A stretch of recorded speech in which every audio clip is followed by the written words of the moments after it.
మావి గారు, అత్తయ్యని డైరెక్ట్ గా హాస్పిటల్కి తీసుకువెళ్లాల్సింది. మీరింటికి ఎందుకు తీసుకొని వచ్చారు? మీ అత్తయ్య చెబితే వింటుందా అమ్మా? ఇంటికెళ్ళిపోదామని ఇంటికి తీసుకొచ్చింది. లేదు మావి గారు, మనం వెంటనే హాస్పిటల్కి తీసుకువెళ్దాం. పదండి. అబ్బో, ఏంటభి అంత ఓవర్ యాక్షన్ చేసేస్తున్నావు? అవకాశం చూసుకుని బాగానే అల్లుకుపోతున్నావే. అల్లుకుపోవడం ఏంటి? నాకు తెలియదనుకుంటున్నావా? ఈ 3 రోజులు ఏదోలాగా రాహుల్ని నీ బుట్టలో వేసుకోవటానికి ట్రై చేశావు. అది కుదరకపోయేసరికి అవకాశం చూసుకొని ఇప్పుడు పెద్దమ్మని నీ వైపు తిప్పుకోవటానికి ట్రై చేస్తున్నావు, అంతే కదా?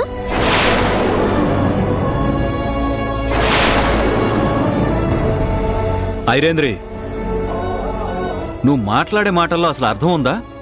పాపం వేదవతి కొంట్లో బాగోలేదని అభి ఇంత కంగారు పడుతూ ఉంటే తన అభిమానం మీద నిందలు వేస్తావా?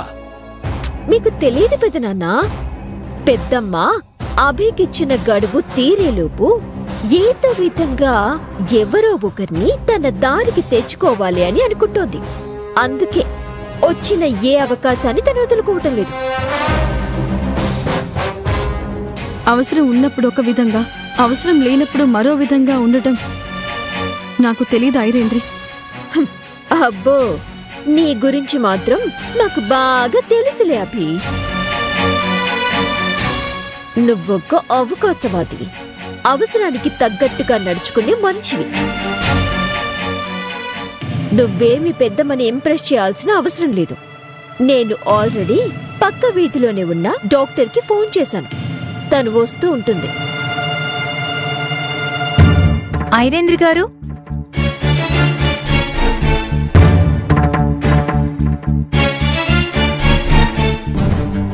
డాక్టర్ గారు వచ్చారా? మా పెద్దమ్మ అనుకోకుండా కళ్ళు తిరిగి పడిపోయింది, ఒకసారి చెక్ చేయండి. ష్యూర్.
ఐరేంద్ర గారు, బాడీ కొంచెం డీహైడ్రేట్ అయినట్టుంది.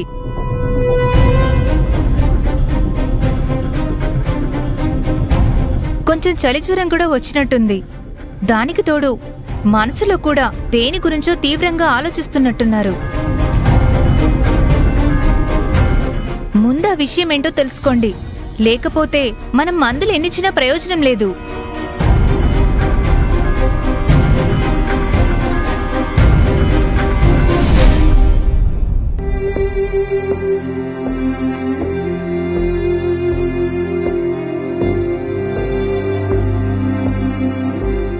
ఈ మందులు తీసుకోండి.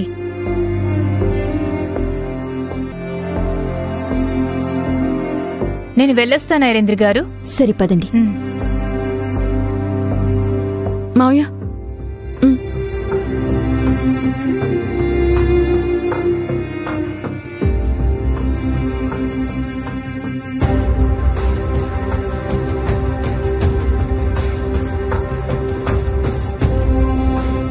మావయ్య, నేను వెళ్ళి మెడిసిన్స్ తీసుకుని వస్తాను. సరేనమ్మా.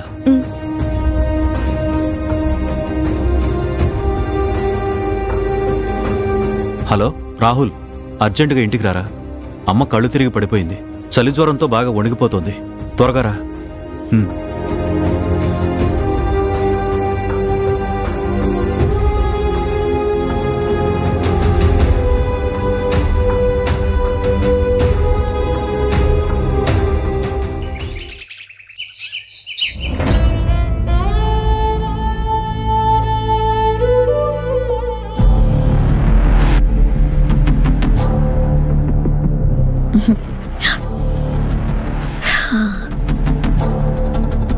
అత్తయ్య,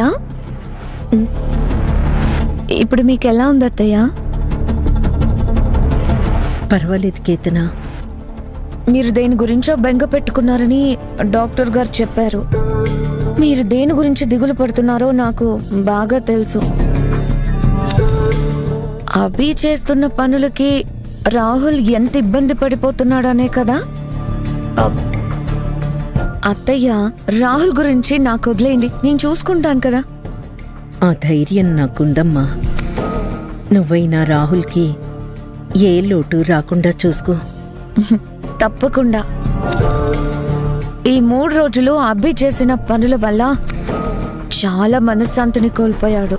అందుకే సరదాగా తనని బయటికి తీసుకెళ్దాం అనుకుంటున్నాను. అలాగే.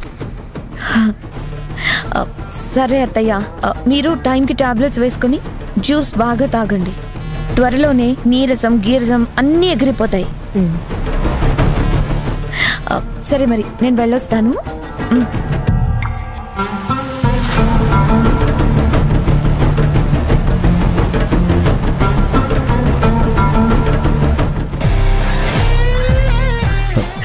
రాహుల్, వచ్చావా?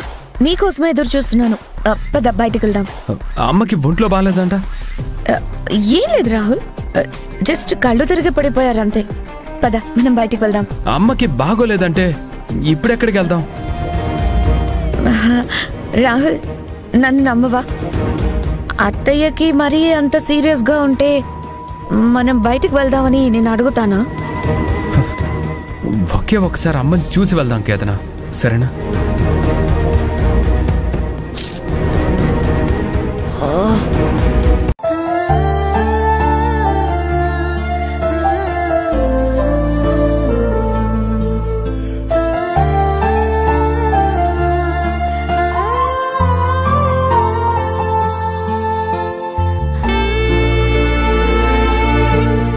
అమ్మా,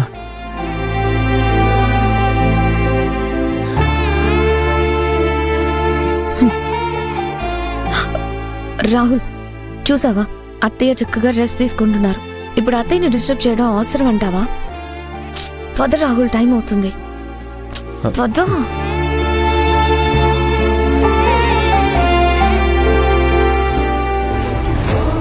రాహుల్ బాబు, వచ్చేసారా? అత్తయ్యకి ఒంట్లో బాలేదు, కలిసారా? రూమ్కి వెళ్ళాను, నిద్రపోతుంది. రాహుల్, పద, మనకు టైం అవుతుంది. రాహుల్ బాబు, అవతల అత్తయ్య గారికి ఒంట్లో బాలేదు. ఈ టైంలో మీరు ఎక్కడికి వెళ్తున్నారు? గాడ్, ఇప్పుడు మేము ఎక్కడికి వెళ్తే నీకెందుకు?